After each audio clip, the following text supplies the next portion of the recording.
Hello, West students. I am going to talk to you about the book, All the Light We Cannot See. And this is one of my all-time favorite books. And it's a historical fiction novel by Anthony Doerr set during the World War II era. It follows two main characters, but there's lots of other characters woven in as well. And the first main character that it follows is Marie Laure, who is a young girl living with her father in Paris. And her father is the keeper of all these different locks for the Museum of Natural History in Paris. But Marie Laure is blind. And so, in order to help her, her father builds her these perfect miniature versions of the city where she can, of her neighborhood, and she can feel her way around and memorize it so she's able to find her way from one place to another. Every year for her birthday, she gets these little lock boxes, and she has to figure out how to unlock the lock box in order to get what's inside. And that actually comes into play later in the book. But when she's 12, the Nazis occupy Paris, and her father have to flee to a small citadel or walled city called St. Malo.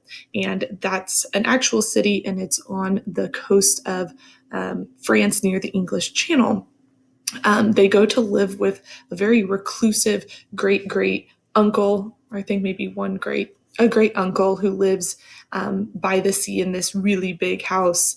And then it also follows a young orphan boy named Werner, and he grows up in a small mining town outside of Germany. He and his younger sister are both orphans, and one thing that Werner's very good at is taking apart and putting back together radios, and this actually gets him entrance or admission into this elite Hitler Youth School where he is trained in the operation of radios.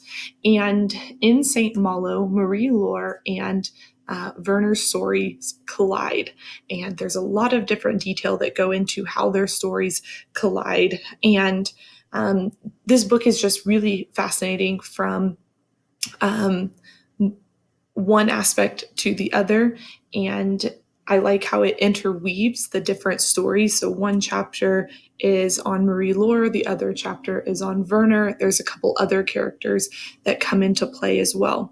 I love World War II historical fiction novels, and this is one of my all-time favorites. It's also a Pulitzer Prize winning book, so I highly recommend that you check out All the Light We Cannot See.